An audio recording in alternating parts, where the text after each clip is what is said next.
Question number 4। Question number 4 में हम लोग देखेंगे कि थोड़ा सा चेंजेस आए हुए हैं।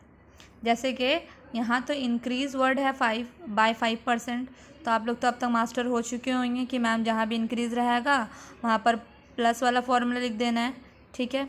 और यहाँ दिया है ना 3528 इन प्रेजेंट ईयर, लेकिन पूरा नीचे अगर हम लोग पढ़ेंगे तो यहाँ लिखा है let us right bye calculating the number of student admitted 2 years before in this manner.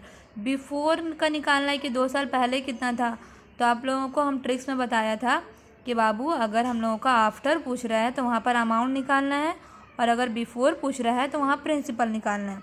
तो मतलब ये है कि यहाँ पर हम लोगों को प्रिंसिपल फाइंड करना है।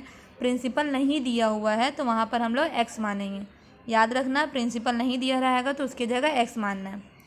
तो सबसे पहले यहाँ टाइम दिया हुआ था तो time n is equal to 2 years लिख दिया, और यहाँ अमाउंट भी हम लोग का दिया हुआ है इज इक्वल टू 3528, और यहाँ रेट भी हम लोग का दिया है 5%, तो यहाँ लिख दे रहे हैं रेट इज इक्वल टू 5%। ओके, तो अब यहाँ क्या करना है, अमाउंट दिया हुआ है ना इज इक्वल टू 3528। अमाउंट के नीचे उसका फॉर्मूला लिख देंगे P1 + R/100n। P का वैल्यू निकालना है तो हम लोग उसकी जगह क्या लिखेंगे बाबू, x लिखेंगे।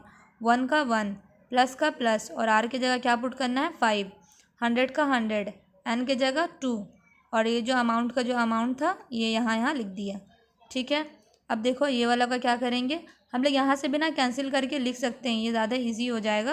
और अगर आपको नहीं लिखना है तो आप ऐसे ही कर सकते हैं 100 1 जार 100, 100 और 5 105, ठीक है। ऐसे भी लिख सकते हैं या ऐसे भी काट सकते थे, 5 से कम 5, 5 दूनी 10, 0 मतलब 20, 1 20 यहाँ आता, ठीक है, ऊपर में 1 आता नीचे 20 आता। तो उस तरह से भी करेंगे, इस तरह से भी करेंगे तो इजी ही पड़ेगा। अब 105 का यहाँ स्क्वायर हम लोग ओपन करेंगे तो इतना आएगा, और 100 का स्क्वायर हम लोग का इतना होता है, ठीक है। आप लोग चाहें तो 105 को 2 बार भी शो कर सकते हैं जैसे हम प्रीवियस सम्स में करके दिखाएं, या तो आप लोग चाहें तो आप लोग डायरेक्टली स्क्वायर निकाल के भी लिख सकते हैं। अब x यहीं पर रहेगा, और जो ये दोनों वैल्यू आया है वो इस साइड आके चेंज हो जाएगा। जो न्यूमरेटर में है वो इस साइड डी न्यूमरेटर में हो जाएगा, और जो डी न्यूमरेटर में है वो इस साइड आकर के न्यूमरेटर में हो जाएगा। देन फिर हम लोग क्या करेंगे, कैंसिल करेंगे। आप लोग देख सकते हैं जिसके भी लास्ट में 5 और 0 होता है वो नॉर्मली 5 के टेबल से कटता है।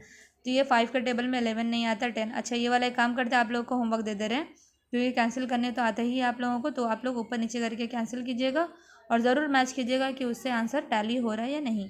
ओके बच्चों लोग।